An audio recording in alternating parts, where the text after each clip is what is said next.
Prepare yourselves for a battle of epic proportions between two titans. Feast upon their voices and revel in their words. This is Dueling Ogres.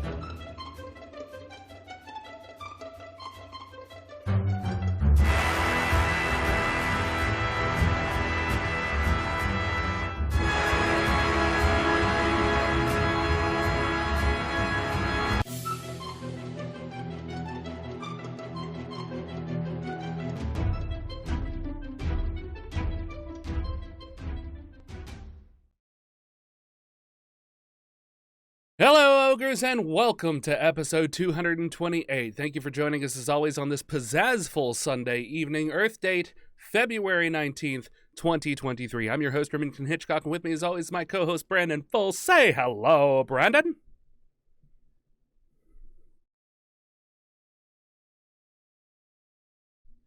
I'm great, except that none of that came through on this end.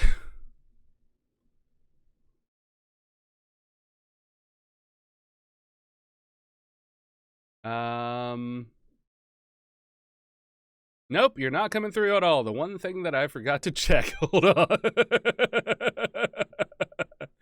I need to put you through something else. What am I putting you through? Discord, cable A. I'm such a professional. Everything I do is perfect. How do I work Discord? Nope, we're not editing anything. I'm not editing anything anymore. I know they will be able to. That's fine. I'm okay with being crazy and yelling at myself. Okay. So now you talk. Okay, can you hear me? Am I coming through? Okay, now you're good. Okay, hold on. All right. Hello, Ogres, and welcome to episode of Possessed Sunday. My host, Brandon Full. Say hello, Brandon. Hi, Remington. I got my headphones on and my webcam on, and it's time to fucking party. Take two. Better than the first take. That's why they call me Two-Take Brandon. Oh, I choked. God damn it. All of that fucking checking after, like, weeks of not doing it. And I'm like, okay, I'm finally fucking good. Oh, wait. Can't hear Brandon. Yeah. Son of a bitch. You can't hear the most important part of our podcast, me, wasn't coming through. It's true. The one thing you should have checked. Like, if your video wasn't through, even if your mic wasn't on, people would tune in because they just want to hear me, right? Yeah. Isn't that really what the podcast is? Oh. Yeah. Buddy, don't let it hurt your feelings. Just because it's true doesn't mean it needs to hurt your feelings. No, it's fine. You look like you're hurt, but I just want to say that you should probably mute yourself if you're going to be sad because they won't be able to hear me as much. Like if you... Go fuck yourself, you piece of shit. Cha-cha-cha. So, how are you doing, Remington? Let's start with you this time. Oh, why, thank you. You're so kind. I am doing well. How have you been? Oh. Nope, that's okay. it. No. That's all you want to share? No, so this week has been a rough week. So our beloved puppers, who is 6 years old, named Kaya, a few weeks back, she was laying on Ginger's bed, and one of the kitties was like cleaning her ear and stuff, and Kaya just kind of got tired of it, so she like plopped her head down on the kitty, and then the kitty bunny kicked her in the mouth, and it started to swell up, and we were like, not a big deal, maybe it'll go down. It wasn't very much swelling, it was just like barely noticeable. Yeah. And then it got a little worse, and we were like, okay, maybe she has an infection, so we'll take her to the vet. So that next week we took her to the vet. And they were like, well, it could be an infection because of, the kitty kicking her. Cat paws are notoriously dirty. Mm-hmm. So, yeah, we'll start off with an antibiotic. Do you want to do an x-ray? And I was like, no, I'm sure it's just a infection. So they were like, well, if the swelling doesn't go down, then bring her back in for an x-ray. So...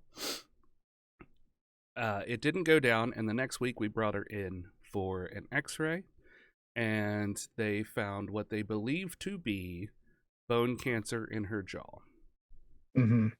So,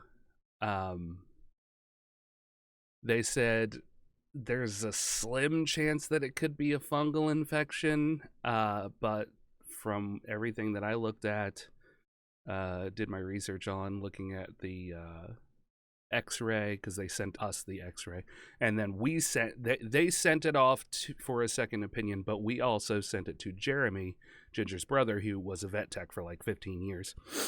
Yeah. And he said, no, I'm almost 100% certain that's cancer. Fungal infection usually doesn't show up that dark on an X-ray. So, and it's just, the way it looks is this kind of wispy, it almost looks like if you took a picture of smoke. Okay. So there's this kind of wispiness that's there. Like in the definition of the jaw? Yeah. And I mean, I don't know what I'm looking at exactly, but I know that the cancer, eats away at the bone and makes it weaker. Yeah. And so I don't know if it's just like the fluid or the hard parts of the bone that are being dissolved or what it is. But so the bad news about that is there really isn't anything we can do about it. Even if we were to throw, tens of thousands of dollars at, chemo and stuff like that, it's in her jaw. And the problem is that a jaw is a dog's life. They use that to eat, they use that to chew, they use that to play. And once it breaks, you could do a jaw replacement, fucking $50,000 to $100,000 to have a 3D jaw printed out of titanium for your dog. And even still, the surgery on top of that is going to be like, basically she wouldn't have a very good quality of life. So we have started to switch her over to softer foods, not giving her things that are like hard and crunchy. Like there are some snacks, because she likes the crunch. She likes the Who doesn't? Yeah. So there are these. Have you seen the styrofoam that is biodegradable that melts when you drop it in water? I have not, no. Okay, so that's a real thing. Every once in a while, we'll get a box that somebody has, and I'll freak out the new people by eating some of it. Because it's just made out of cornstarch. Oh, man, that's a very Remington thing, and I like that a lot. Yeah. So it's just made out of cornstarch. That's what makes it biodegradable. There are probably other chemicals that I shouldn't be eating that are mixed into that. But they make a dog version of that that's safe to eat. Okay. And they're just crunchy styrofoam things that are made out of cornstarch. And they're really easy to chew. But they have that crunch effect. Yeah. So we have some of those to kind of substitute in for that. Some cookies that are like a little softer but still have a crunch to them. They make these ones that are like, they're like the vanilla cream-filled cookies. Mm-hmm. You know what I'm talking about? Yeah. They make some of those for dogs. They're fucking delicious. You tried it? Of course I did. Ugh. Oh no, they're delicious. You look at the ingredients on it, and there's nothing that you couldn't eat. I guess I'm not concerned with the fact that there's nothing in it that I couldn't digest and eat. I think it's just the idea that I don't know if I want to eat food made for an animal. That is regardless of some bullshit. So what you're trying to tell me is that you would feed your animal garbage and not be willing to eat it yourself? No, see, I have no problem sharing my food. Like if I'm eating a nice steak, I'll give the dog a little taste of it if I had a dog. But yeah, I'm going to give him dog food. Yeah. Most of the time, yeah. And why are you not going to eat the dog food? Because it's fucking gross for humans. It's not made for humans. It's made for dogs. So? I mean, you could eat it. People people live off of dog and cat food sometimes. Oh, I know I could eat it. There's a lot of things I could eat. I could go outside and catch spiders and bugs and eat those if I really wanted to, but I don't. I'm not. You could do that. I feel like we're arguing the same point. Yeah, I know. I don't know why you're such a fucking foodie hater. Like, just eat fucking dog food, Brandon. I'm telling you, just eat some fucking dog food. Okay, now this feels like junior high and you're bullying me. Just eat the dog food. So, but seriously, if you were to try one of these cookies, you'd be like, oh my God, these are fucking delicious. Because they are. They're super delicious. Okay. Ginger was like, oh no, I don't, because I will try this stuff. Especially if it's like, I'm not going to go out of my way to eat dog food. I'm with you there. Well, see, I feel like me and the listeners at this point are a little hesitant to believe you. But there's some of those snacks that, like, if you sniff it and it smells like a fucking delicious cookie, I'm going to put that in my mouth. So I bit some of it off and I was like, oh my God, baby, these are fucking dope. Did she try it? And I was trying to shove it in her face and be like, here, try it. Just try it. She's like, no, I don't want to try it. And then she started looking at the ingredients on it. And I'm like, just fucking eat it. It's fine. It's just like coconut oil, fucking flour, sugar. Like, I mean, it's straight up a fucking cookie. So did she... So she ate it and she was like, Jesus, you're right. These are fucking delicious. I was like, yeah, I know. Did either of you go back for seconds? No, we did not. Okay. But that's because they're for the dogs. If we wanted cookies, we could just go get cookies. Yeah, in fact, true. we have cookies at the house. So you don't have to eat dog cookies. You chose to eat dog cookies. I chose to eat dog cookies. Okay. I just wanted to make that clear before we move on. So going back to the sad news, usually bone cancer is incredibly aggressive. And it can spread through the body really quickly. The average lifespan, if you aren't going through tons of expensive treatments, is 2 to 3 months. So I think we caught it kind of early. I think as we switch her over to the soft food, that'll help to prolong her ability to chew and stuff, and therefore, hopefully not break her jaw. If the jaw breaks, we have to put her down. Yeah. Because there's no going back from that. There's no healing of it. It would have to be surgery to replace a section of jaw, and even then, the cancer is still going to be in the bone. So yeah. But it was very sad, and I got a hold of Chad Good, who is one of our patrons and has been one of our guest stars for a long ass time. And I knew that he fed his dogs. He made his own food for his dogs. So I messaged him and I said, hey man, this is what's happening. I had to do it through a voice message because I couldn't actually get myself to type it all. Here I am, like half sobbing through this message, asking him to send me the recipe for what he feeds his dogs. And he sent something back. He was like, I do this. It's more like a ratio. I just kind of use what's around that's safe for dogs, blah, blah, blah. And a little bit later, he messages me. We're out getting groceries and stuff, getting stuff to make this goulash for her. And because we looked up a couple other recipes as well. And he was like, hey, you home? And I think we're in the car at the moment, and I looked over to Ginger after I read it, and I was like, Chad's coming over. Because that's just the kind of dude he is. Yeah. So he literally came over with a ton of accoutrement to make this stuff. We had just got back. We were in the midst of putting the groceries away. My kitchen was an absolute fucking mess. So he brought it in, and he's kind of standing there. He goes, so you want to make some food? And I'm like, my place is a mess, but yeah, I mean, yeah, we can do it. So he started making it. I did the dishes, helped get the rest of the stuff away. And then I gave him 2.5 pounds of the turkey burger that we had bought to make our own stuff with, and fed him dinner as payment for coming over. Well, that's really awesome. Mm-hmm. It was super sweet. It was absolutely wonderful. That's how he lost his dog, Sadie.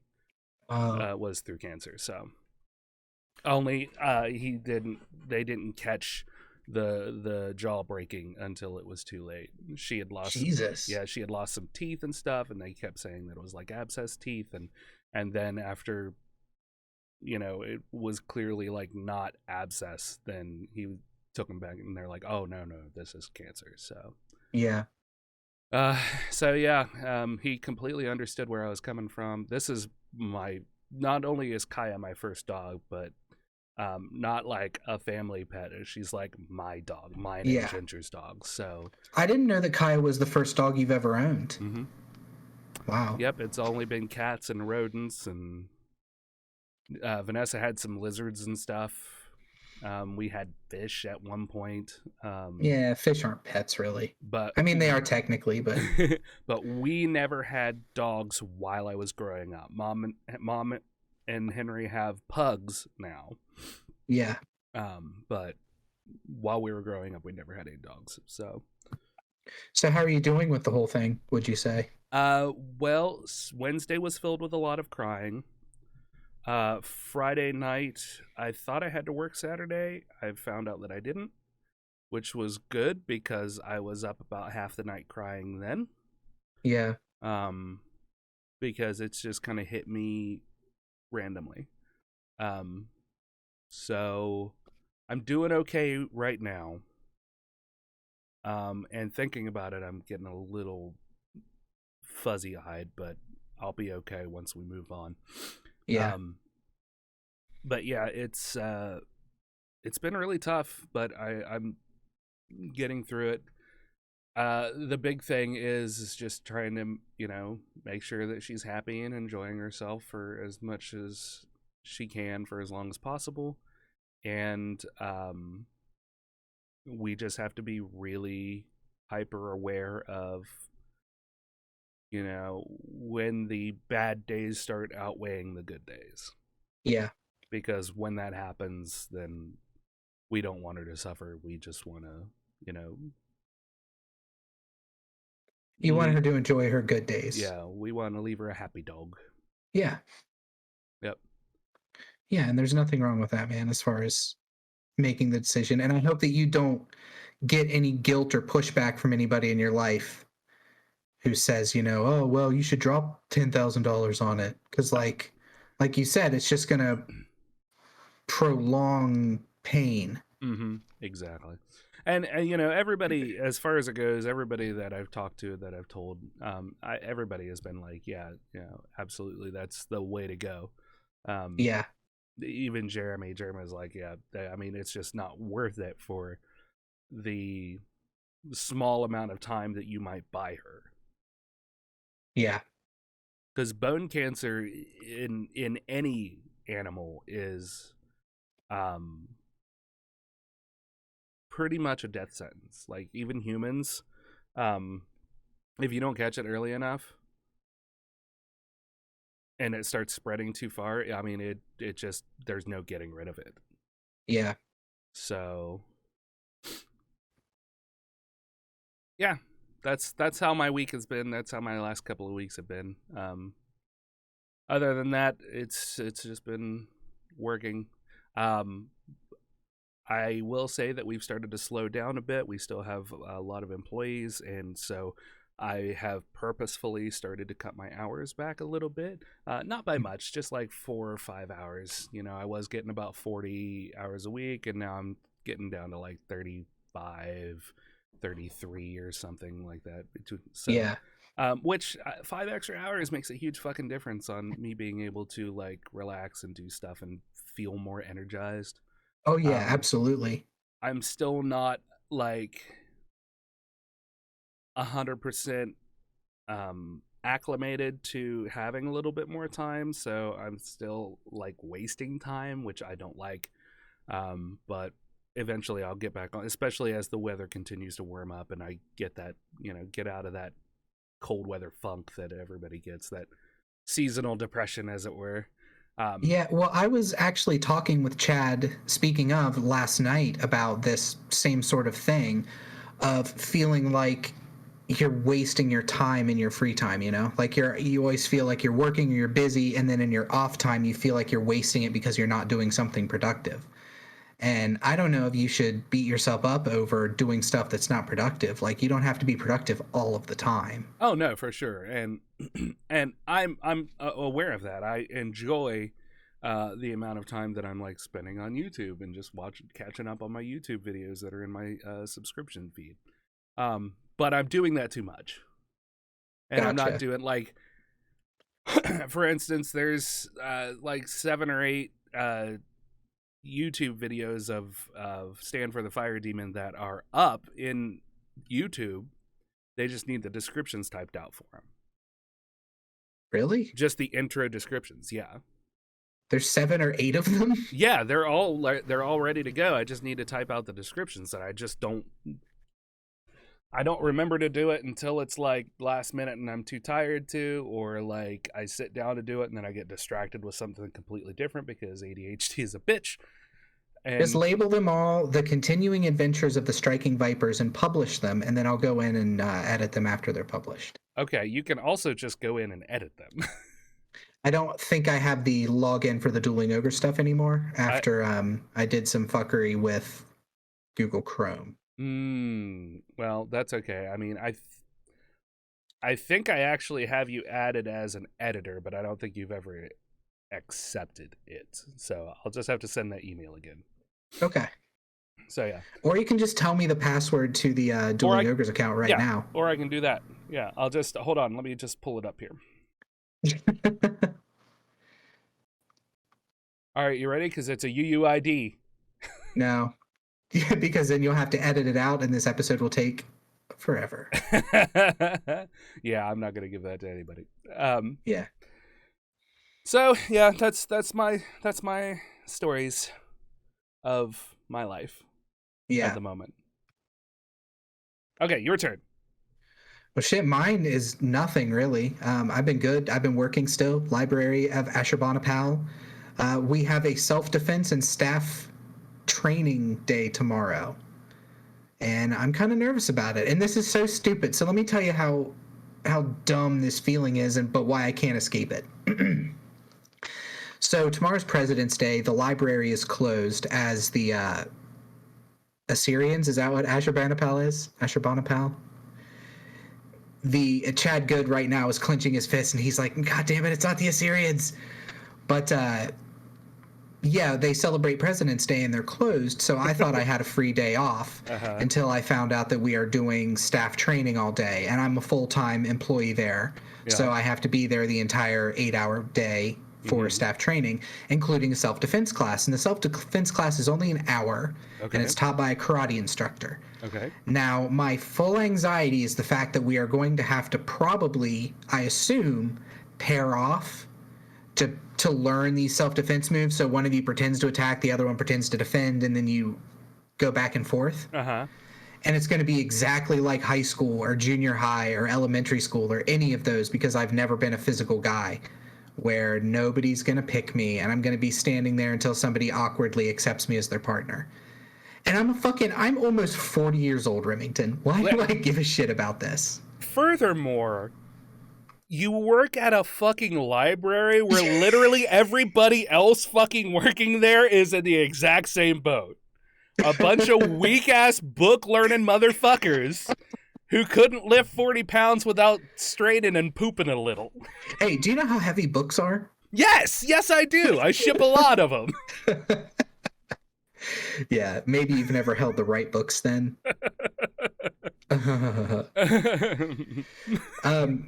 So yeah, I don't know. It's dumb, but at the same time, I'm kind of filled with anxiety about it. But I think part of it too is I'm just filled with anxiety about doing something out of my usual routine. Yeah, my comfort zone. So I'm curious to see, and when we record next, if I remember, I will give an update on how it went, because I'm curious what the team building exercise is. Here's what I want you to do. Okay. I want you to go find either a full older Chinese style Jackie Chan, like Drunken Master, one of those, and watch it before you go into work or the night before. Okay. Because that'll get you pumped up to do a little bit of martial arts. Okay. And then you'll feel like, yeah, I want to throw some punches and get drunk and kick people, but not really the drunk part because, yeah. Yeah. I may have a touch of a history with the drink. With the creature. With the creature. You got a touch of the history with the creature. So, but yeah, do that. That always got me pumped up to like just do physical things in general, specifically martial arts. But every time I'd like watch a martial arts thing where they were doing some punches and kicks and stuff, I'd always feel the need to like get my body moving. Yeah. So you're saying I should get pumped up enough to just want to punch out a librarian? Yep, exactly. I don't have to get that pumped. Punch out one of those nerdy librarians. You don't know. My coworkers aren't nerdy. Isn't like 70% of the staff there ladies? More than that, yeah. Yeah. So get ready to punch out a woman, Brandon. Besides that, I've also been spending money recklessly buying Nintendo Switch games. There's a company called Limited Run Games that puts out Switch games that typically only sell digital, and they put out physical copies. So I've been kind of buying these games. I've been sort of, as a collector, trying to predict what may be worth money someday, at least hold its value, if not improve its value. So I'll spend, the max I like to go is $35 on a Switch game. And Limited Run Games, I heard somebody mention that there's something problematic about them, so don't go out and take my word as something you should buy. Okay. But the couple games I bought of theirs, I've had no issues with. Gotcha. But yeah, I've been buying Switch games like crazy. Recently, I got Final Fantasy IX physical. I had to get that one from Japan. I got Dead Cells and Rune Factory 5, so that's been my exciting life, Remington. Nice. I mean, yeah. As long as you're enjoying it, that's all that matters. Yeah, I'm coasting along. And also, I know we have a little bit of D&D news to talk about later, but I've spent a shit ton of time playing or writing for D&D stuff. Yeah. So that has been fun, and I'm sure I'll get into it a little bit more when we hit that story. Yep. All right.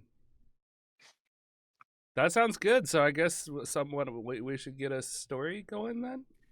I guess, if that's what this podcast is going to be now. Just us fucking telling stories. Probably. What do you want to start off with, Brandon? Do you want to talk some drugs? Do you want to talk some space news? Or do you want to talk some quantum physics? Quantum physics. Quantum physics. All right, hold on. Let's see. Put that in here. Boop.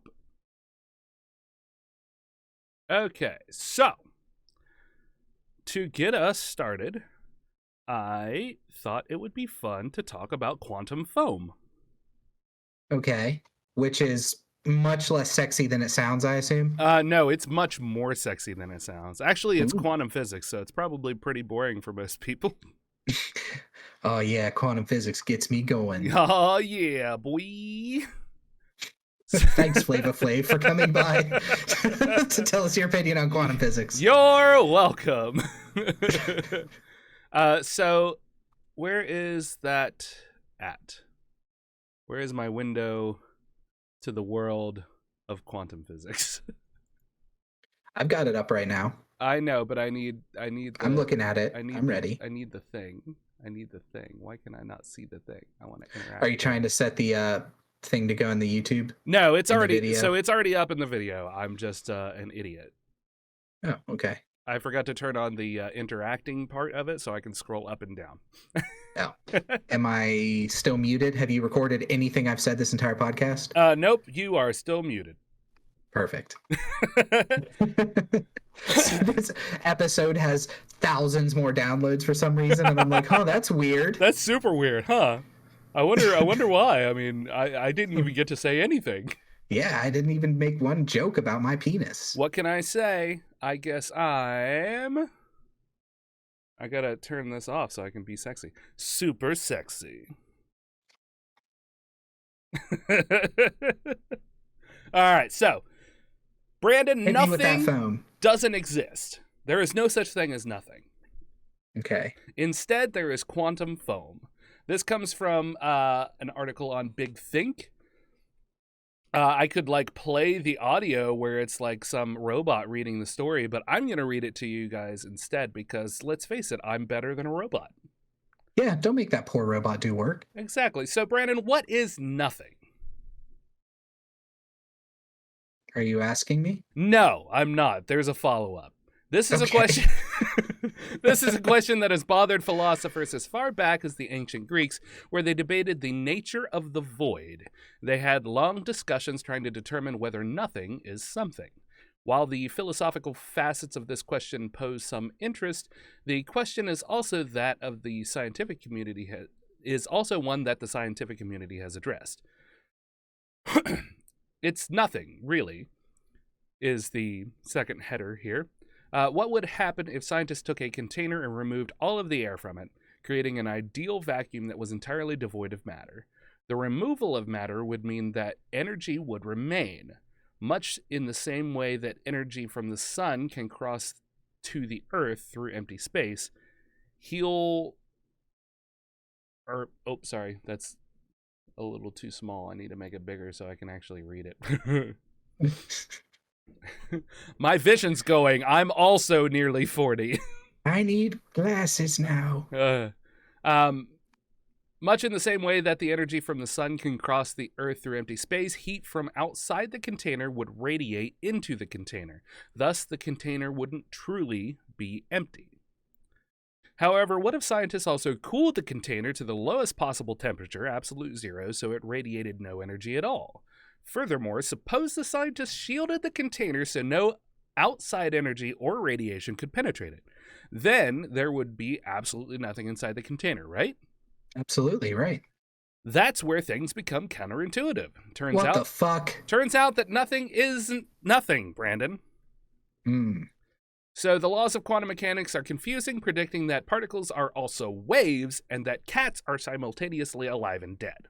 However, one of the most confusing of all quantum principles is called the Heisenberg uncertainty principle, which is commonly explained as saying that you cannot simultaneously perfectly measure the location and movement of a subatomic particle. While that is a good representation of the principle, it also says that you cannot measure the energy of anything perfectly, and that the shorter the time you measure, the worse your measurement is. So taken to the extreme, if you try to make a measurement in near zero time, your measurement will be infinitely imprecise. Okay. I'm properly confused at this point. Okay, you didn't even follow along with that? I'm reading it. Yeah? So I followed along with it in a literal sense. You're reading, but not comprehending? Mm-hmm. So basically they're saying that inside of this zero temperature, absolute zero temperature box, if you try to make a measurement of the quote unquote nothing that's inside, you can't actually have a zero measurement because subatomic particles I lost my train of thought. You don't understand either. Where did it go? You can continue reading the story. Okay.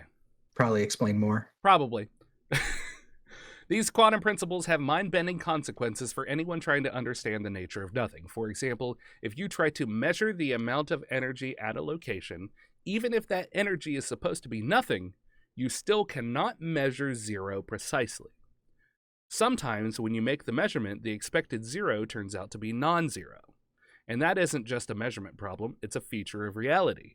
For short periods of time, zero is not always zero, because of the nature of subatomic particles bleeping in and out of, existence within a space.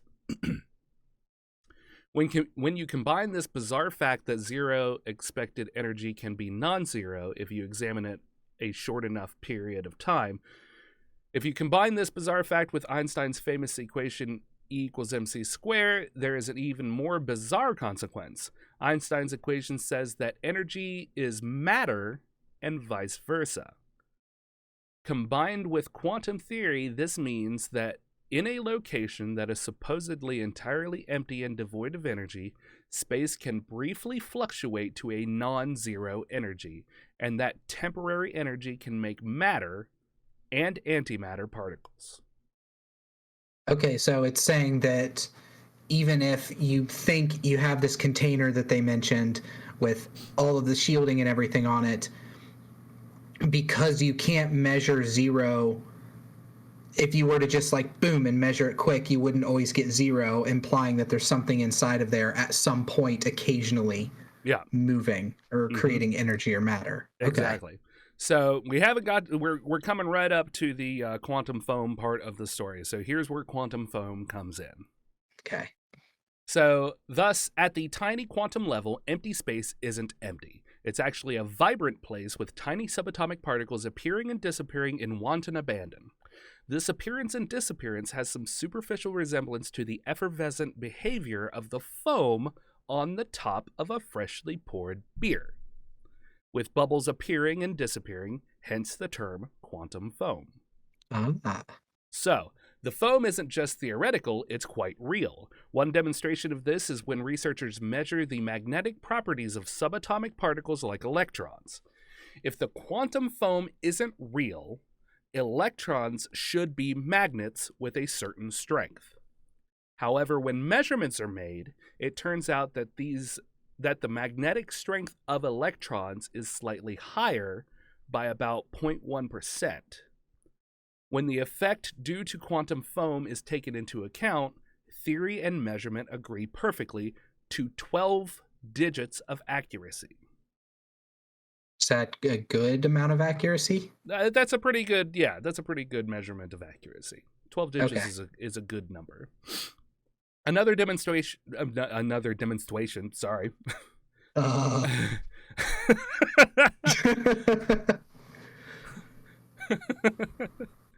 my brain wanted to make other jokes, but then it lost him.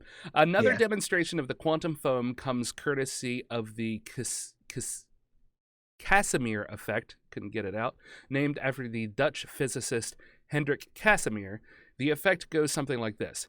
Take 2 plates of metal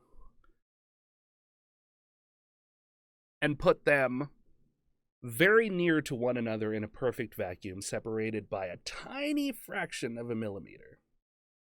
If the quantum foam idea is right, then the vacuum surrounding the plates is filled with an unseen flurry of subatomic particles blinking in and out of existence.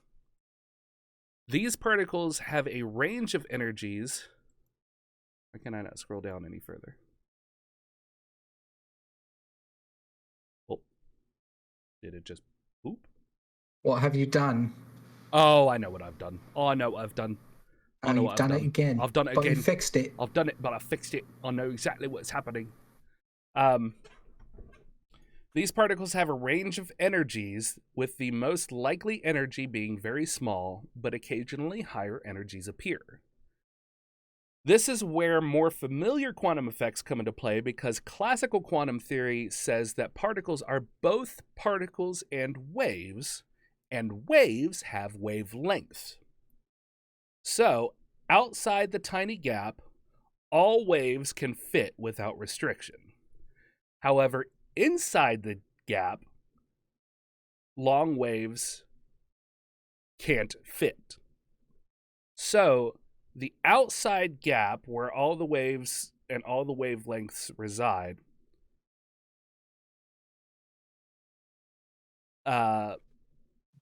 I just read ahead a little bit, and this is confusing as fuck. Yeah. This gets real confusing. I lost it there for a second. Okay, let me start it again. Outside the tiny gap, let me go back to my face here. Okay, so outside of the tiny gap, all of the waves can fit without restriction. However, inside the gap, only waves that are shorter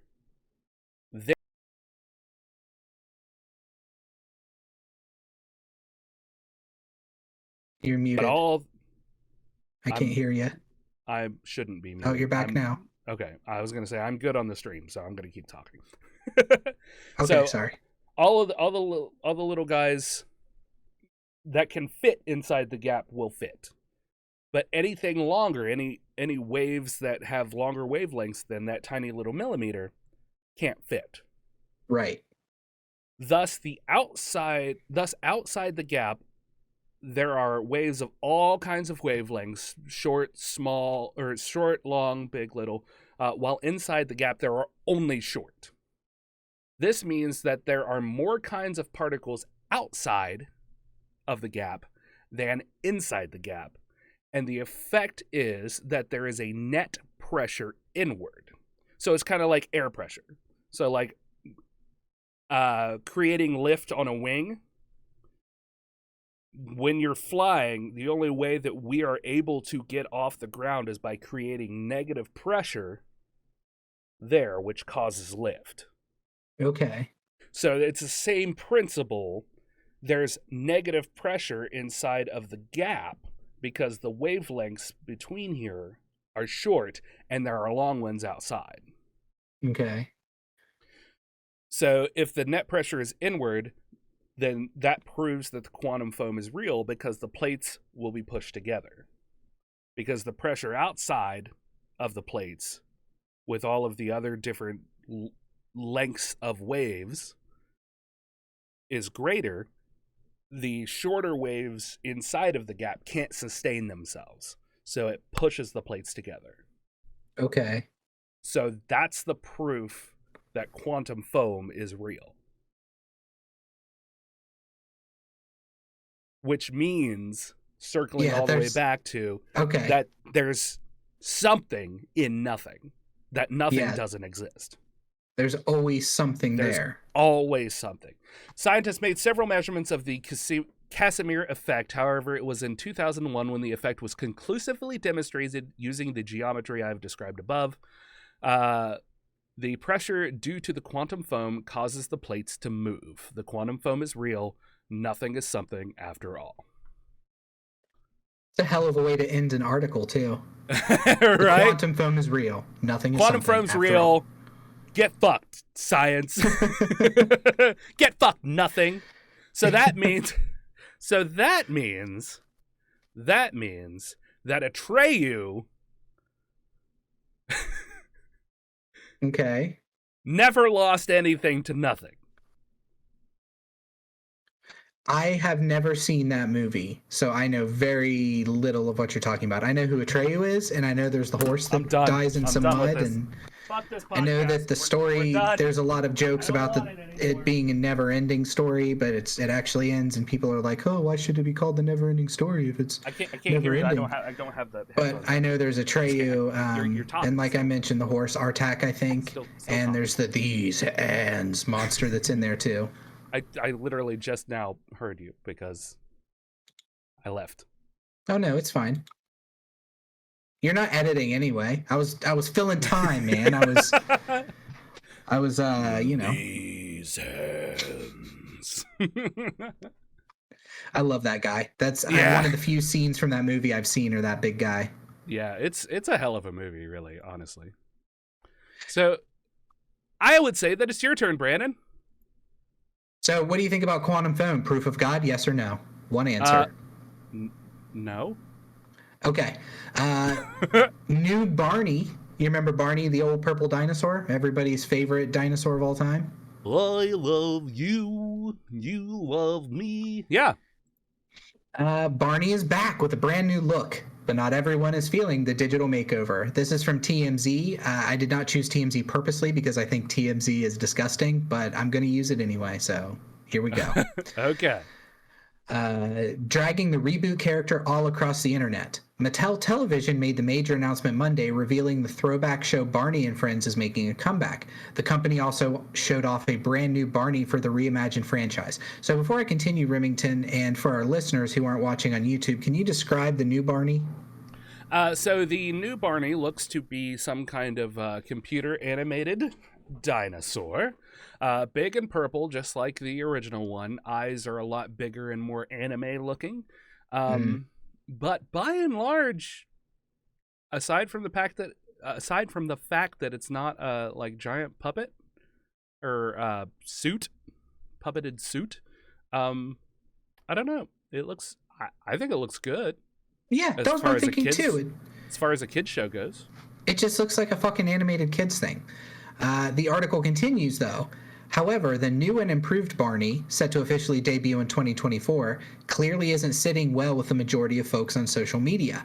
And this is why I hate TMZ and websites like this, because they will just take people saying funny tweets and make an entire fucking article about other people's tweets. Yeah, that's always the worst when they do that. It's annoying. Yeah. But one user wrote, "That ain't Barney, bruh. They did my man's dirty." Another said, "Why does Barney look like he's sky-high cracked on cocaine? That face is unsettling as hell." I mean, it's not. Like, it's... Look at this face, everybody. Go over to YouTube and watch this video and look at this face. It's just quick. Fucking people have to overreact and be like, "That's not my Barney. Don't do Barney. They did him dirty." He just looks like... You're a goddamn adult now, motherfucker. Yeah. Barney doesn't love you anymore because you're not a child. Your kids are going to love it. You're not ready for this. I did not like the way that came out of my mouth. I'm holding off a lot of jokes about things coming out of your mouth, so I feel like that's personal growth for me and this podcast. You do some digital work like design and stuff. Mm-hmm. What purpose is the gap in his front teeth? Is it to give him like a little kid look to him? Yeah, I would say so. I mean, it's just... Because the big eyes are definitely a kid look. This is maybe early 20s Barney, whereas Puppet Barney was like easily fucking 45 or 50. Look at that. That Barney was a smoker in his teens. I mean, it's just design. Like, I mean, if you look at me right now, I've got a gap in my teeth. Yeah, well, and a lot of people have a gap in their front teeth. Mm-hmm. It's just it's a thing that people have. Yeah, it is, yeah. It's subconsciously relatable. You also need something to kind of break up the face a little bit. I mean, if you look at the original Barney picture here of the piloted puppet Barney. It's just two large white pieces of foam that are wrapped around inside of his mouth. Yeah. So there's not really any... I mean, could they have cut a gap in? Yeah, but was it necessary? No. Plus, it would compromise the structure of the mouth, in theory. Mm-hmm. So that would be one more place for it to fail over time, which is not something you want in a situation like that. Yeah. Something I find interesting, though, about this, not just this story, but these kinds of stories, is that Mattel showed this one image of Barney so far, at least at the time this story was written. The amount of shit they're planning to do with Barney, like they're saying that there's going to be... Barney Reboot will be expanding to film, YouTube, music, in addition to a TV series and a wide range of kids' products, which includes toys, books, and clothing. So they are going all fucking in on Barney 2024. I mean, really, there's no reason not to. I mean, it's a kids' show. Kids' shows bank. It doesn't matter if they're a reboot or if they're something brand new. Yeah. As long as you're telling kid-friendly stories, doesn't matter. Yeah, that was my thing. I was talking to my kid today, and they were talking about how they just watched the new Puss in Boots movie and saying that the original one was better and like, this was a good sequel, but it really feels like they're trying to cash in on the goodwill of Puss in Boots and stuff. And I was like, welcome to the rest of your life, because as you get older, bands that you love now and things that you loved as a kid, you're going to see them marketed over and over to you for the rest of your fucking life. Yeah. Welcome to the awareness of capitalism, friend. Yeah. So we still have a little bit of time, but I'd like to end here, Rim, in the next like 20 minutes if we could. So I'd have a little bit of time before D&D at 6:30. Yeah, absolutely. Yeah, okay, I don't so why mind don't you it hit being, me with a story? It's I'm 100% cool with keeping it an hour or less. I know that there was some fooling around. We probably could have gone longer if things would have worked out better. But it's I'm cool with it. I love it.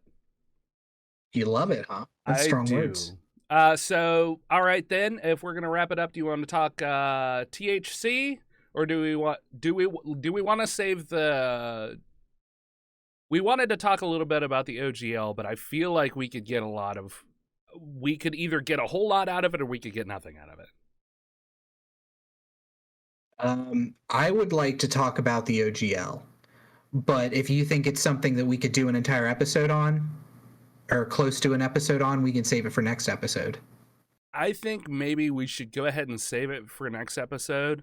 I'll fucking publish this shit, and then we can do another episode maybe Wednesday. Okay. Well, I can't do Wednesday, but we can do one this week. Okay. Because I'll work Tuesday. I'll work until 6. So maybe after Tuesday. And then we can figure it out. And then I'll just wait a little bit until the later end of the week to actually publish it. But it'll be uploaded and ready to go. The basic story, as kind of a teaser for next episode, if you're not familiar with this, the OGL is the Open Gaming License, which Wizards of the Coast released with, I think it was 3.0, that allowed you to use their gaming license to make your own games, to publish your own supplements and things like that. So that's why whenever D&D 3.0 and 3.5 came out, you saw such a glut of like Green Ronin games, and pretty much anything you wanted to play in D&D was made into a 3.5 supplement. Yeah, basically what the OGL technically did is something that it didn't even have to do. It was allowing people to use Wizards of the Coast's game mechanics in their own stuff. Without having to pay Wizards of the Coast. Exactly. But you can't copyright game mechanics. Right. So it was a nice gesture, and it certainly removed some like legal ambiguity, but the bottom line on it is people could use the mechanics however they wanted because you can't copyright mechanics. I think the stuff that Wizards of the Coast can and does have copywritten, I know that Beholders are one of them. I think Mind Flayers, maybe Mind Flayers, I don't know. I believe Mind Flayers are as well. Mm-hmm. Kobolds, like the lizardy dragon version of kobolds that are in D&D, are also copywritten. Mm-hmm. Have you watched any of like the Legal Eagle or lawyers talk about this OGL stuff? Yep, I've watched both sides of it, because Legal Eagle certainly had a take on it. There were other people that I watched that had a definitely different take, whereas I don't think Legal Eagle actually has ever played D&D. So he was looking at it purely from a law perspective. This is what the law says, and this is what I understand of it. Okay. Versus like somebody who is a lawyer but also passionate about D&D. Yeah. Because some of the people that I watched had contacts that were not only lawyers but are also people inside of WotC, and just the talk about that. Ooh, if we could get Chad on, that would be good, because he was talking about some of that stuff too. Maybe we'll shoot to see if he can be on. Yeah. So okay, then I will talk about some Delta 8, because this should be relatively short and sweet. And maybe we can squeeze in real quick the Monopoly stuff. The Monopoly stuff? Didn't you have something? I mean, No, the Monopoly the entire picture that I had you create was centered around the idea of us discussing the OGL. That's why Barney was playing D&D with the Monopoly guy, because the Monopoly guy was related to the Hasbro addresses D&D OGL's misfire with investors that you linked. So maybe we do have to talk about the OGL some. Or I could just like invert all the colors. Put up part 2. Okay. Yeah, whatever you want to do, man. Yeah. Okay. Well, we mentioned it, so we'll bury the lead a little bit. Okay, then, Wizards of the Coast is being super greedy or was being super greedy. Have they gone back on it? I don't know. Tune in next time and we'll discuss it. Tune in next time on Dragon Ball Z. Kagome! That's not even Dragon Ball Z! That's not the same anime. That was supposed to be the same anime.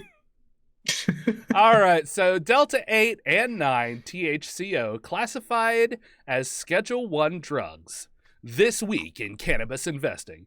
This comes from the Kiplinger website, which is more like an investing website, but there are a lot of other places that covered it. The reason why this particular one popped up in mine is because I do have some stocks and some crypto, so because I do, that's in my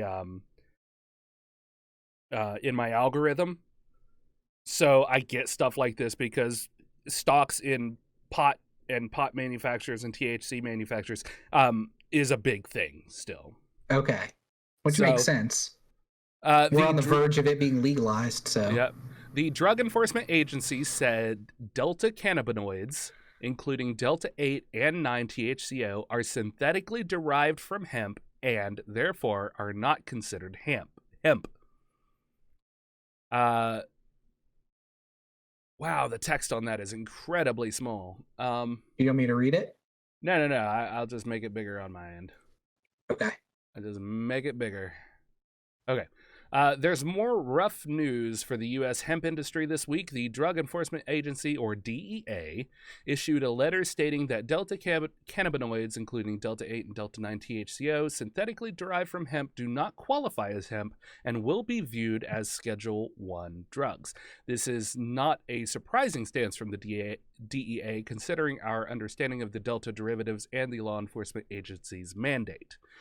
For those unfamiliar, the Delta market includes a group of new cannabinoids synthesized chemically from legal hemp. Delta 9 and Delta 8 are the most common Delta compounds on the market, although I do believe there is now a Delta 10. And both produce an intoxicating high similar to that of Delta 9 THC, a compound specifically called out in the Controlled Substances Act as a Scheduled 1 drug. So, Schedule 1, meaning that it's a controlled substance, the same up there with like Ativan and name off a couple more for me, Brandon. Controlled substances? Yeah.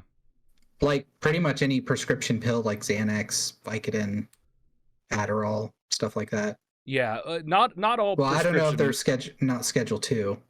Yeah, not all prescription ones are Schedule 1. Like my Wellbutrin is not a Schedule 1, I don't believe. Well, not every prescription, but I mean, you get a lot of prescription drugs that are also Schedule 1 narcotics. Yeah. Basically, anything that you have to show your license for is a controlled Schedule 1 controlled substance. So, absolutely. So, THCO, or tetrahydrocannabinol O-acetate, is a modified form of THC that has been chemically altered by adding an acetyl group to the molecule. This modification changes the way the body metabolizes and processes the compound, making it longer lasting and potentially more potent than regular THC. Because THCO is not found naturally in cannabis plants and is instead created through chemical synthesis or modification of existing THC, it is often used in Delta products for its unique effect, which may be longer lasting and more potent than standard THC.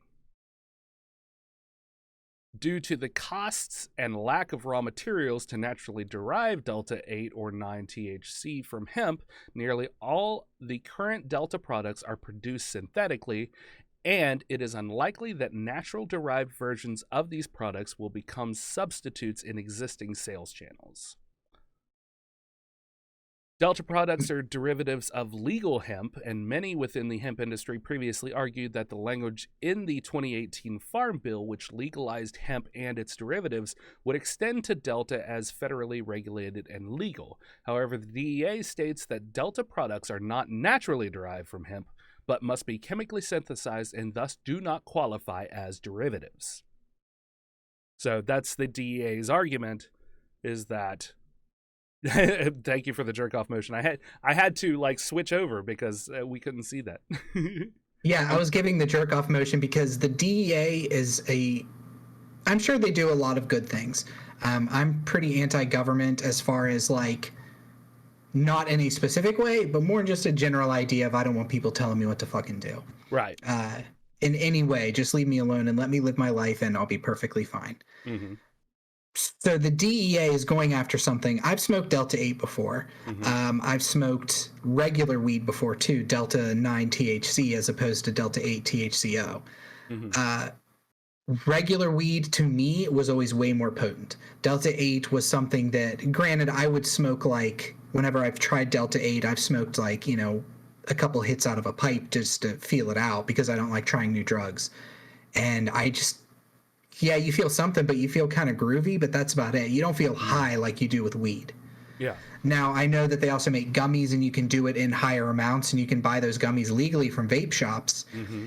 And my brother actually works at a vape shop and told me that he has people come in who are like, who want to try the Delta 8 and will say, I'm a regular smoker. How much gummy do I need to take? And he'll say, take a half of one of these and you'll get pretty fucked up. And they'll, oh no, half of it, that's not going to do anything. And then they'll come back a day later and be like, man, I took 3 and I thought I was going to die. I thought I was going to have to go to the hospital. I was so fucked up. So yeah, Delta 8, I guess can get you high when you abuse it to that extent. Mm-hmm. Yeah. And there are certain ones that you can get through, the gummies that you can get through prescription that like, you have to like eighth them. Mm-hmm. Cut the gummies into eighths unless you want to get fucking baked out of your gourd. Yeah, unless you want to throw on some Steppenwolf and take that magic carpet ride. Right, for sure. Yep, absolutely. So basically, the long and the short of this is the DEA classifies it as a Schedule 1 controlled substance. Schedule 1 controlled substance. The FDA does not. Okay.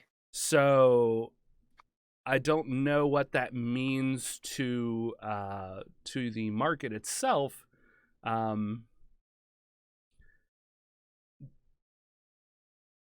Going back to the Farm Bill, legalized hemp and its derivatives would extend to Delta and federally regulated and legal. However, the DEA states that Delta products are not naturally derived. Other counter-arguments to Delta's legal status have cited the Federal Analog Act, which states that any chemical that is substantially similar to a Schedule 1 or Schedule 2 controlled substance will be treated as if it were scheduled if it is intended for human consumption. By not being exactly the same as Delta 9 THC, other chemically synthesized Delta products have existed in a nebulous space as far as legality is concerned. This gave some entrepreneurs the cover they wanted to aggressively pursue the development, marketing, and sale of Delta products outside of the state legal cannabis regulatory framework. This week, the DEA acted to clarify Delta status. Since its development in 2020, Delta sales have grown rapidly in the U.S., specifically in the states where the legalization of cannabis has not been passed. One research report estimated that Delta 8 products generated $2 billion in sales over 2 years. So basically $1 billion a year. I mean, you look at this area and how many fucking vape shops do we have in this small area, and they all sell Delta 8. Yep, and marijuana is legal with a prescription here, so yeah. Delta products are being sold widely outside of dispensaries, in conventional retail, often gas stations and convenience stores. 100% true in this area. The products are technically unregulated, have been blamed for 1 death, and have triggered over 104 adverse event reports to the FDA. There is a growing concern that underage children can buy these products and are subject to abuse. I think that pretty much everywhere that I am aware of won't actually sell them to kids. That doesn't mean that kids aren't getting a hold of it, but kids can get a hold of everything. So kids don't do drugs. Yeah, they do. Some states have moved to ban or regulate Delta products, including New York, Ohio, Michigan, and Texas. One of the key pillars of the illegal cannabis industry's platform for legalization was responsible, regulated use by adults. It seems that the Delta market may be at odds with this, so it makes sense that it could be targeted for federal action. It will take time for all this to play out and for legal experts to interpret the letter from the DEA, but it will give pause to some entrepreneurs and investors concerned about risk of crossing the DEA. Remember, they are the ones that put you in the orange jumpsuit. So the rest of this stuff is just a bunch of like sales and more stuff that have to do with like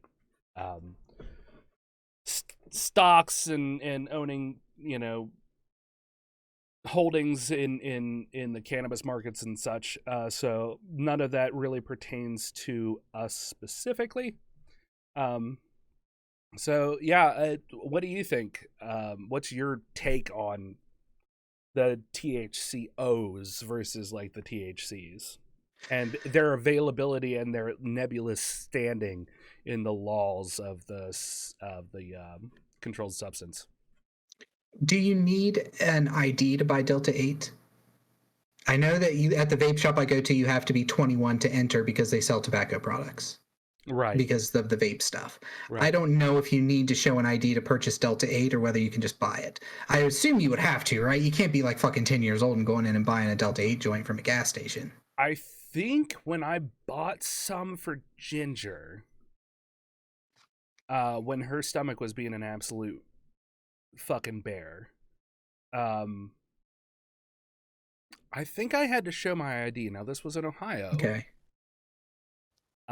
So there's already starting to be regulation passing for it there anyway, but I'm pretty sure I had to show my ID.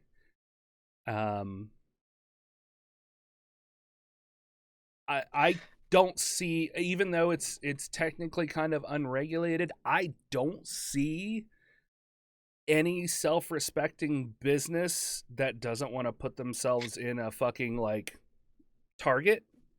Selling Delta 8 to a baby? Yeah, selling Delta 8 to a baby, yeah. That Roger Rabbit baby with the big cigar. Let me see your ID, kid. It's fucking right, drawn. Here you go, mister. Fucking drawn in crayon. Yeah. So this says you're 43? Yeah, no. I aged well. I didn't have anything good. Yeah, I don't have... Honestly, too big of an opinion. I feel like the DEA is just meddling because they have to show something to continue to get government funding, you know? If the DEA wasn't focused on something at all times, they're going to get less funding. And I feel like that's how a lot of government programs come back to, is showing that they're doing something, even if they have to find something to do to continue their funding. Now, maybe I'm just a little jaded with everything that's happened in the past forever years, but that seems to be the direction that everything is headed in. As far as the legality of it, I don't really care. I mean, I think if you have an ID, you should be able to get it. Like I said, I've tried it, and for a long time I was a pretty heavy weed smoker, and the Delta 8 just didn't do it for me. Maybe my tolerance is super high still. Maybe if you're, you know, a fresh-faced 18-year-old kid right off the train, Delta 8 would get you fucked up, but I don't know. As far as that goes, I don't really have a huge opinion, and I apologize for being disappointing. Yeah, no, it's fine. I mean, we're getting ready to end the episode, so it's okay, right? So we'll end it on that. Yep. Brandon's disappointing. Brandon doesn't give a shit about whether or not your kids get high. I don't know if I like that in the episode. Brandon doesn't want your kids to get high for legal purposes. He does not. He shaking his head no. And for real purposes, and not for just moral, legal purposes. Moral and for purposes. Yes, moral purposes. Thank you. He doesn't moral want porpoises. He doesn't want your kids or his kids getting highs. Nope. All right. Well, I don't even know if did we have any like things? I haven't looked. So once we post this, we'll have it for next episode. So if you commented, Viscount Terry W. Irvin II, especially if you commented, thank you. You probably did. Although if you didn't, we appreciate all your comments anyway, and we know you'll listen to this. And right. Chad and Bucky and Larry and whoever our other listeners who don't really interact with us are, all of you guys. Yeah, we appreciate it. So if you have any questions or comments, or you'd like to hear yourself on air, you can call us at 978 DU-OGRES. That's 978-386-4737. I will 100% play your little voice on our video and on our podcast if you call in. He will. You can text us, too. You can text us at that number as well, and I will read your text online. You can also reach us on Twitter at Dueling-OGRES, email us at duelingogres@gmail.com, or leave a comment on the Facebook page. Make sure to subscribe on our website at duelingogres.com because I said so.